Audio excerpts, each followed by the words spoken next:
ಯಾರಾದರೂ ಬಂದಾಗ ಈ ಒಂದು ವಸ್ತುವನ್ನ ಮಾತ್ರ ಎಂದಿಗೂ ಯಾವ ಸಮಯದಲ್ಲೂ ಕೂಡ ನೀಡಬಾರದು. ಅಷ್ಟ ಕಷ್ಟಗಳು ಎದುರಾಗುತ್ತೆ. ಜೀವನ ಪರ್ಯಂತ ಸಮಸ್ಯೆಗಳು ತಪ್ಪಿದ್ದಲ್ಲ. ಮನೆಯವರನ್ನ ಬಿಟ್ಟು ಹೊರಗಿನವರಿಗೆ ನೀಡಬಾರದು. ಆ ಒಂದು ವಸ್ತು ಯಾವುದು? ಲಕ್ಷ್ಮೀದೇವಿ ಸ್ಥಿರವಾಗಿ ಮನೆಯಲ್ಲಿ ನೆಲೆಸಬೇಕಾದರೆ ನಾವು ಮಾಡಬೇಕಾದಂಥ ಕೆಲಸ ಯಾವುದು? ಲಕ್ಷ್ಮೀದೇವಿ ಕಟಾಕ್ಷ ಸಿಗಬೇಕು ಅನ್ನುವ ಹಾಗಿದ್ರೆ ಏನನ್ನ ಮಾಡಬೇಕು ಅನ್ನೋದನ್ನ ಈ ವಿಡಿಯೋದಲ್ಲಿ ತಿಳಿಸಿಕೊಡ್ತೀವಿ ಬನ್ನಿ. ಮನುಷ್ಯ ಹುಟ್ಟಿದ ಮೇಲೆ ಶ್ರೀಮಂತನಾಗಲು, ಬಡವನಾಗಿಯೇ ಉಳಿಯಲು ಮಹಾಲಕ್ಷ್ಮೀ ದೇವಿಯ ಅನುಗ್ರಹ ಸಿಗಲೇಬೇಕು. ಲಕ್ಷ್ಮೀ ದೇವಿಗೆ ಶುಭ್ರತೆ ಎಂದರೆ ಬಹಳನೇ ಇಷ್ಟ. ಆದ್ದರಿಂದ ಸದಾಕಾಲ ನಿಮ್ಮ ಮನೆಯನ್ನ ಯಾವಾಗಲೂ ಕೂಡ ಹೆಚ್ಚು ಶುಭ್ರತೆಯಿಂದ ಇಟ್ಟರೆ ಒಳ್ಳೆಯದು.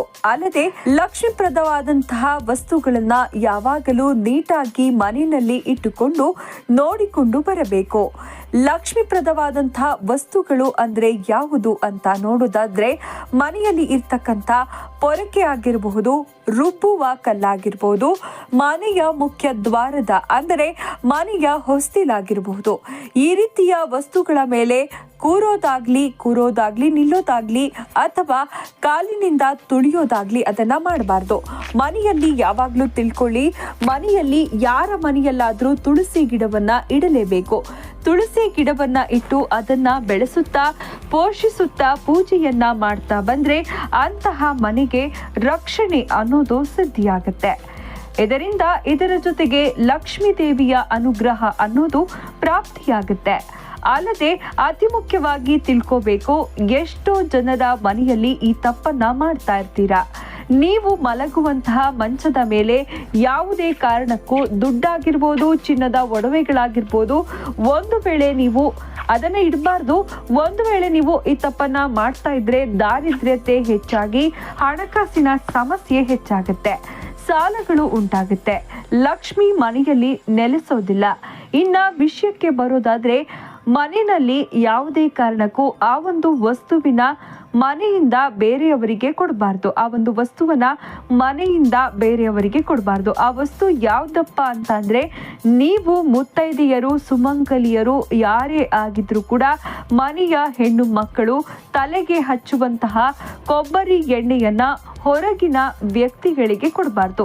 ಕೊಬ್ಬರಿ ಎಣ್ಣೆಯನ್ನ ನೀವೇನಾದ್ರೂ ಬೇರೆಯವರಿಗೆ ಕೊಟ್ಟಿದ್ದೀರಾ ಅನ್ಕೊಳ್ಳಿ, ಅಕ್ಕಪಕ್ಕದ ಮನೆಯವರಾಗಿರ್ಬೋದು, ಸ್ನೇಹಿತರಾಗಿರ್ಬೋದು, ಯಾರಾದ್ರೂ ಮನೆಗೆ ಬಂದ್ರೆ ನೀವು ಕೊಬ್ಬರಿ ಎಣ್ಣೆಯನ್ನ ನೀವು ಹಚ್ಚುವಂತಹ ಕೊಬ್ಬರಿ ಎಣ್ಣೆಯನ್ನ ಯಾವುದೇ ಕಾರಣಕ್ಕೂ ಕೊಡಬಾರ್ದು.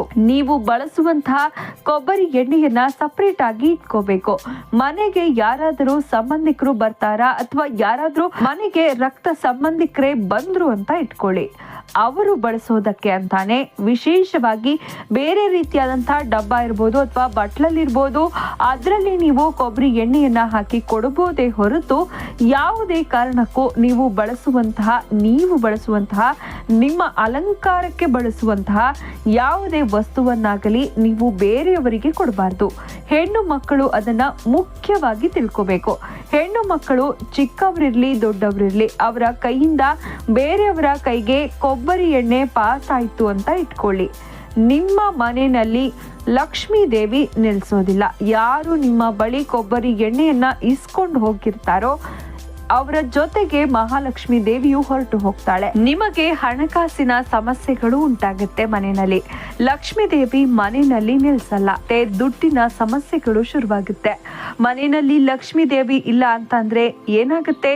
ದುಡ್ಡಿನ ಸಾಲದ ಸಮಸ್ಯೆಗಳು ತಾಂಡವ ಆಡುತ್ತೆ. ಸಾಲವನ್ನ ಮಾಡುವಂತಹ ಪರಿಸ್ಥಿತಿಗಳು ಎದುರಾಗುತ್ತೆ. ಅತಿ ಮುಖ್ಯವಾಗಿ ಇದನ್ನ ತಿಳ್ಕೋಬೇಕು. ನೀವು ಮನೆಯಲ್ಲಿ ಎಣ್ಣೆಯನ್ನ ಚೆಲ್ಲಬಾರ್ದು. ಎಣ್ಣೆ ಚೆಲ್ಲದಂತೆ ನೋಡ್ಕೋಬೇಕು. ಯಾವುದೇ ಕಾರಣಕ್ಕೂ ಎಣ್ಣೆಯನ್ನ ತುಳಿಬಾರ್ದು. ಲಕ್ಷ್ಮೀ ದೇವಿಗೆ ಇಷ್ಟವಾಗುವಂತಹ ಕೆಲಸವನ್ನ ನೀವು ಮಾಡಬೇಕು. ಏನಾದ್ರೂ ನೀವು ಲಕ್ಷ್ಮೀ ದೇವಿಗೆ ಇಷ್ಟವಾಗದಂತಹ ಕೆಲಸಗಳನ್ನ ಮಾಡಿದ್ರೆ, ಲಕ್ಷ್ಮೀ ದೇವಿಗೆ ಗೌರವವನ್ನ ನೀಡದೆ ಇದ್ರೆ, ನನಗೆ ಗೌರವ ಇಲ್ಲದ ಮನೆಯಲ್ಲಿ ನಾನೇಕೆ ಇರಬೇಕು ಅಂತ ಹೊರಟು ಹೋಗ್ತಾಳೆ. ನೋಡಿದ್ರಲ್ಲ ವೀಕ್ಷಕರೇ, ಮಹಾಲಕ್ಷ್ಮಿ ಮನೆಯಲ್ಲಿ ನೆಲೆಸಬೇಕು ಅಂದ್ರೆ ಯಾವ ರೀತಿಯ ನಿಯಮಗಳನ್ನ ಪಾಲಿಸಬೇಕು, ಯಾವ ವಸ್ತುವನ್ನ ಮನೆಯಿಂದ ಯಾವುದೇ ಕಾರಣಕ್ಕೂ ಯಾರಿಗೂ ಕೊಡಬಾರ್ದು ಅನ್ನೋದನ್ನ ಇವತ್ತಿನ ಈ ವಿಡಿಯೋದಲ್ಲಿ ಬಹಳನೇ ಸಂಕ್ಷಿಪ್ತವಾಗಿ ಚಿಕ್ಕದಾಗಿ ತಿಳಿಸ್ಕೊಟ್ಟಿದ್ದೀವಿ. ಮುಂದಿನ ಬಾರಿ ಇಂಥದ್ದೇ ಒಂದು ವಿಶೇಷ ದೈವ ಮಾಹಿತಿಯೊಂದಿಗೆ ಭೇಟಿಯಾಗೋಣ.